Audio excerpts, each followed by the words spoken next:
এই বাবাজি তাইলে বুঝা গেল আল্লাহ পাক আল্লাহ তাআলা সর্বপ্রথমে আমার নবী কি তৈরি করেছে কোরআন থেকে প্রমাণিত, হাদিস থেকে প্রমাণিত, বুখারী থেকে প্রমাণিত, তিরমিজি শরীফ থেকে প্রমাণিত, আবু দাউদ শরীফ থেকে প্রমাণিত। জোরে বলেন।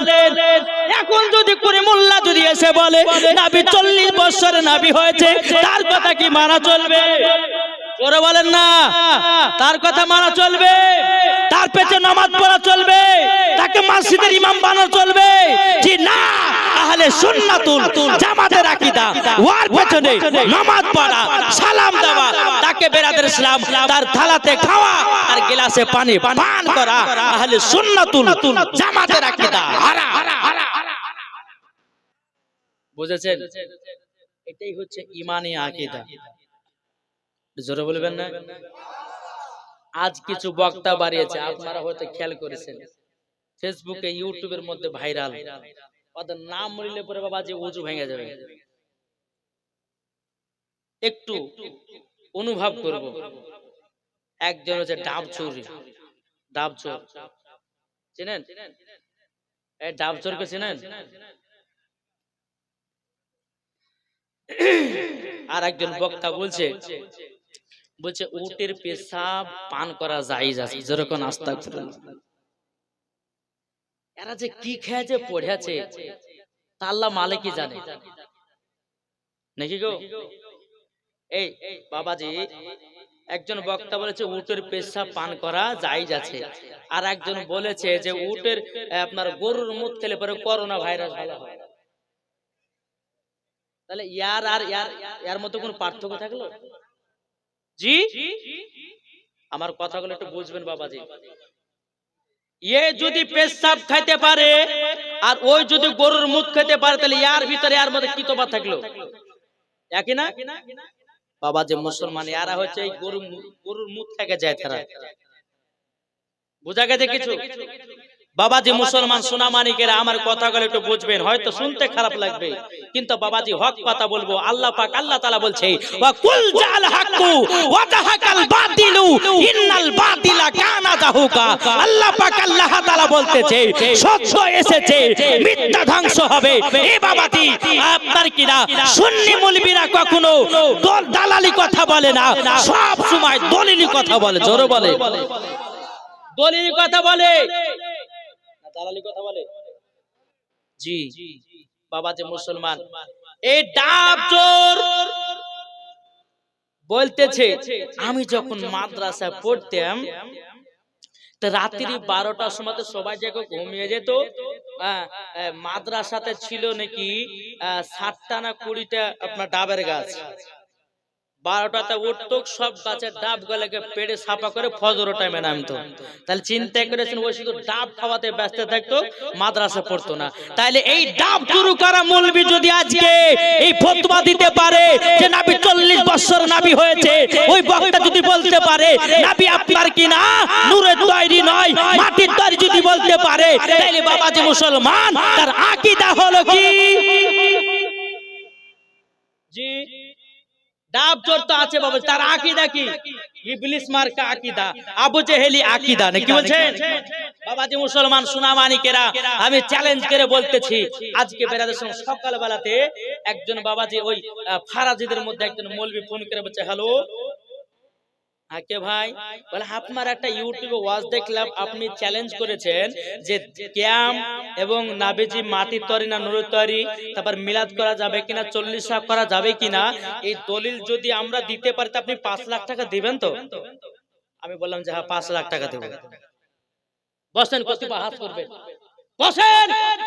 আজ পর্যন্ত সুন্নিদের বাবাজি মুসলমান যেখানে বাহাসের কথা হয়েছে, দেওবন্দি বলেন, ওয়াহাবি বলেন, শিয়া বলেন, কাদিয়ানি বলেন, এরা কেউ সুন্নিদের সঙ্গে পাঙ্গা লাগতে পারেনি আর কিয়ামত পর্যন্ত পারবে না।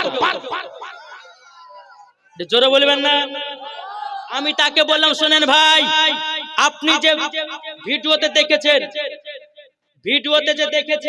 কি যে আমি 5 লাখ টাকা আপনাকে পুরস্কার দেবো বলেছি, যদি আপনি প্রমাণ দিতে পারেন মাওলানা ওবায়দুল ইসলাম জামালি আপনাকে ক্যাশ 5 লাখ টাকা গুনে দিবে। আর যদি আপনি প্রমাণ দেখাতে না পারেন আপনাকে আহলে হাদিস থেকে সুন্নি গ্রহণ করতে হবে। এটা জোরে বলবেন না সুবহানাল্লাহ। বাবাজি মুসলমান এই আগাছা বক্তা বাড়িয়ে প্রত্যেকটা মুসলমানদের মাথার ব্রেনকে নষ্ট করতেছে। তাই বলতে চাই বাবাজি এই বক্তাদের ওয়াজ শুনবে যে মরার পরে জাহান্নামী হবে সে। দেখে দেখেছো বাবাজি মুসলমান এই সোনা মানিকেরা, হক কথা বলবো, আর হক কথা বলতে গেলে পরে বন্ধু বেজার হয়, আর হক কথা বললে আমার আল্লাহ খুশি হয়। সুবহানাল্লাহ, আল্লাহ খুশি হয়। তারপরে বাবাজি আর একজন বক্তা বলছে কেঁচা খাওয়া জায়েজ, শামুক খাওয়া জায়েজ। তারপরে বলছে বাবা কালো কাকের গোশত খাওয়া জায়েজ।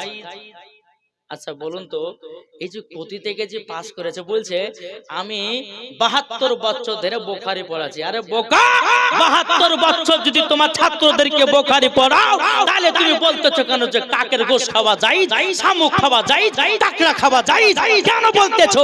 তারপরে বলেছে মহিলাদের মেন্সের অবস্থাতে যদি কোরআন ধরতে পারে ধরা যায়, যাতে জোরে করে আস্তাগফিরুল্লাহ। আর আমার আহলে সুন্নাত ওয়াল জামাতের আকীদা যতক্ষণ পর্যন্ত পাক না হবে ওই মহিলা নামাজও পড়তে পাবে না, ওই মহিলা কোরআনও ছুঁতে পাবে না।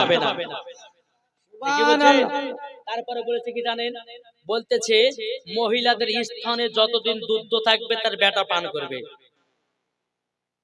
ভালো করে বুঝেন, মহিলাদের স্থানে যতদিন দুধ থাকবে তার বেটা পান করবে। তার বেটার বয়স যদি 20 বছর হয় তাই মায়ের দুধ পান করবে। এটা হিসাব পাওয়া যাচ্ছে কিনা? ওই বক্তা বলেছে। আর আমাদের কিতাবের মধ্যে লেখা আছে, আপনি কানুনে শরিয়াত উঠিয়ে দেখুন, নিজামে শরিয়াত উঠিয়ে দেখুন, বাহারে শরিয়াত উঠিয়ে দেখুন, বলতেছে একজন বাচ্চা মায়ের দুধ পান করবে 2 থেকে 2.5 বছর। নাকি বলছে? আর এই বক্তা বলেছে মায়ের স্থানে যতদিন দুধ থাকবে তার বেটা পান করবে। আর বেটা যদি 20 বছর হয় তো 20 বছরের বেটা তার মায়ের দুধ পান করবে। জোরে করে আস্তাগফিরুল্লাহ। বাবাজি এই ওয়াজ শুনলে পরে মরার পর জান্নাতে হবে বাবা। এই টেনশন নিচ্ছেন নাকি? জীবনী করব বাবা। এ মা খালা টেনশন নেবেন না, আপনাদের জন্যই আমি এসেছি। জি নাকি বলছেন? আমাদের সর্বপ্রথমে জীবনের আগে ঈমান আকীদা ঠিক করতে হবে। নাকি বলছেন? ঈমান আকীদা যার ঠিক আছে বাবাজি মরার পরে জান্নাতি হয়ে গেছে। একটু জোরে বলবেন না বাবাজি। আসুন আল্লাহ পাক আল্লাহ তাআলা যেন আমাদের সকলকে যেন নবী মুস্তাফাকে মুহাব্বত করা তৌফিক দান করে। জোরে বল আল্লাহুম্মা আমিন। বাবাজি আমরা হচ্ছে সুন্নি না কি গো? সুন্নি নাকি? সুন্নি না? কে কে সুন্নি হাত তোলেন। সুন্নির মতলব কি জানেন? 12 রবিউল আউয়ালে জাসনে ঈদে মিলাদুন নবীতে খায় সুন্নিরা বিরানি, আর কিছু কিছু ওয়াহাবিদের গায়ে উঠে চুলকানি। তাই না? চুলকাতে থাকে বাবাজি, ওরা চুলকাক বাবাজি। ওদের জন্য মহলম বাবাজি। কি মহলম আছে? জি এটা কি মহলম বলে নুরজামাল? অগ্নিকোষের একটা বিদ্যুৎ পাম্প কি মহলম থাকে না? ওই মহলমটা ওদের জন্য তৈরি করা হয়েছে, চুলকাল লাগা। নাকি বলছেন? আরে বাবা আমার নবী মুস্তাফার আগমন দিবসে এই দেখেন বাবাজি একটা বক্তার নামই করে দিই, আবার ইউটিউব হারে আপনার সার্চ করিয়েন না, মুনতাজুল। শুনেছেন না? মুনতাজুল বলতেছে আমি মক্কাতে গেলাম, আমি দেখতে পেলাম যে নবী মুস্তাফা জাসনে ঈদে মিলাদুন নবী করতেছে। বলে বক্কা শোন, নিজের গ্রামে দেখবেন নিজের গ্রামের মৌলবি বা কোনো আলেম সম্মান পায়? পায় না। কি গো পায়? তো বাবা যে মুসলমান যেই এলাকায় নবী জন্মগ্রহণ করেছে ওখানকার দালালরা বাবা টাকা খেয়ে নবীর সমস্ত দলিলগুলোকে বসে দিয়ে তারা বাবাজি গলা পর্যন্ত আপনার টাকা খেতেছে। তাহলে কিভাবে নবী মুস্তাফার আপনার কিনা আগমন দিবস পালন করে বলেন? বাবাজি মুসলমান আসুন এই বক্তাদের কাছ থেকে আমাদেরকে দূরে সরতে হবে।